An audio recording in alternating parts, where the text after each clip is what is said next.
Hello everyone. Today we will apply the demand and supply model to labor market. So far we have used examples like goods and services. Today we shift our focus to jobs, wages, and employment. This is especially important because all of you are part of the labor market, either now or in the future. Let's begin with the basic structure of the labor market. In this market, the suppliers are workers who are willing to provide their labor, and the demanders are employers who are looking to hire workers. The price in this market is the wage or salary. The same principles we studied before still apply here. When wages increase, employers tend to hire fewer workers because labor becomes more expensive. On the other hand, when wages decrease, employers are more willing to hire additional workers. At the same time, workers respond to wages as well. Higher wages encourage more people to enter the workforce or work more hours, while lower wages discourage participation. The market reaches equilibrium when the quantity of labor supplied equals the quantity of labor demanded. At this equilibrium wage, firms are able to find workers and workers are able to find jobs without any shortage or surplus. All right, let's look at a specific example to make this more concrete. Consider the labor market for nurses. In this case, hospitals and healthcare providers represent the demand for labor, while trained and qualified nurses represent the supply of labor. These two sides meet at an equilibrium point where the wage is about $85,000 and about 41,000 nurses are employed.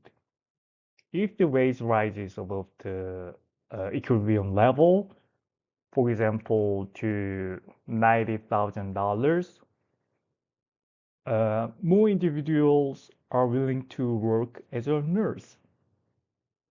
But hospitals will hire fewer workers because of the higher cost. This creates a surplus of labor. If the wage falls below equilibrium, such as $75,000, fewer people are willing to work, while hospitals want to hire more nurses. This leads to a shortage of labor. Now let's consider factors that can shift the demand curve for labor. One of the most important factors is the demand for final product or service. For example, if the demand for healthcare increases, hospitals will need more nurses, which increases the demand for labor. Education and training also matter because more skilled workers can increase productivity, making them more valuable to employers. Technology plays key roles as well. Sometimes the technology increases demand for workers by making them more productive. But in other cases, it can replace workers entirely. The number of firms in the market also influences demand. If more companies enter the industry, the demand for workers increases. Government regulations can affect hiring decisions, and the price of other inputs, such as machine or materials, can change how much labor firms choose to use. Now let's shift our focus to labor supply. The number of workers in the economy is a major factor. When more people enter the workforce, the supply of labor increases. The level of education required for a job can also affect supply. If a job requires specialized training, fewer people may qualify, which reduces supply. Government policies such as immigration laws or retirement policies also play an important role in determining how many people are willing and able to work. These factors shape the entire supply curve, meaning they change the number of workers available at every wage level. Okay, uh, let's apply these ideas to a real-world example. Imagine that warehouse companies begin using autonomous robots to perform tasks that were previously done by entry-level workers. Before this technological change, the labor market is at equilibrium, where the wage is W0 and the number of workers employed is Q0. When robots are introduced, they replace many of the tasks performed by workers. As a result, the companies need fewer workers than before. This causes the demand for labor to shift to the left. At the same time, the supply of labor remains unchanged because the number of workers and their skills have not changed. With this shift in demand, a new equilibrium is established.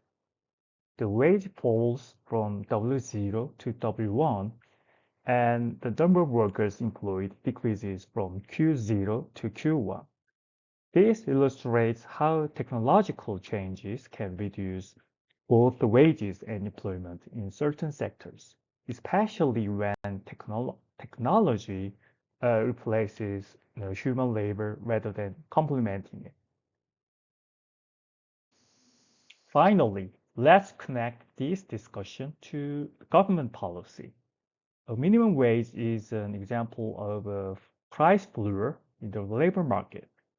It sets the lowest wage that employers are legally allowed to pay. Suppose that the equilibrium wage is $10 per hour with 1,200 workers. If the government sets a minimum wage at $12 per hour, this wage is above equilibrium. At this higher wage, more workers are willing to work, but employers are willing to hire fewer workers because the labor has become more expensive. As a result, there is an excess supply of labor, which is we interpret as unemployment. Thank you for watching.